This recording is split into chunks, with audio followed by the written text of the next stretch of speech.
All right, so today we are doing a deep dive into something pretty cool. Yeah. It's this platform called ThinkVest. Okay. And they are doing some pretty interesting stuff in the world of startup funding and intellectual property. All right. Anna, you've been looking into this. I have. Yeah, it's fascinating stuff. So why don't you start us off?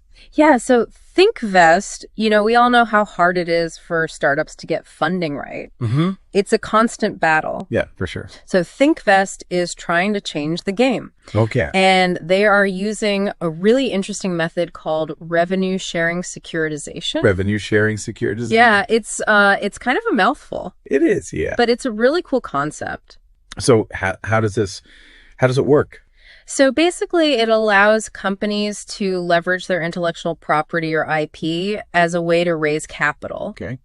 So instead of going the traditional routes like, giving up equity or taking on debt, Right. they can actually use their IP, things like their software patents, Mm-hmm. brand recognition, things like that as assets Right. to attract investors. Interesting. So they're basically saying like, hey, we have this great idea and we're going to package it up and sell it as an investment. Exactly. So how do they actually do that? Like, what's the process? Yeah. So ThinkVest has partnered with a leading IP valuation firm. Okay. So they can accurately assess the value of a company's IP. Hmm.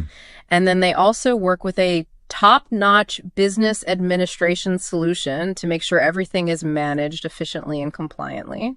Okay. So it sounds like they've got the nuts and bolts covered. Could we see this model being used beyond just startups?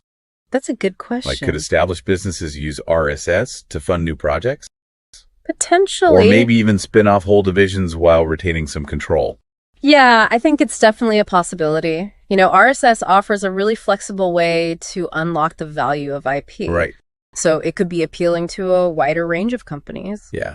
Well, this has been a fascinating deep dive into ThinkVest and revenue sharing securitization. Yeah, it really has. And I encourage all of you listening to learn more about this model and how it might be shaping the future of investment. Definitely worth exploring. All right. Thanks for joining me on this deep dive. My pleasure. And until next time, keep innovating. Take care.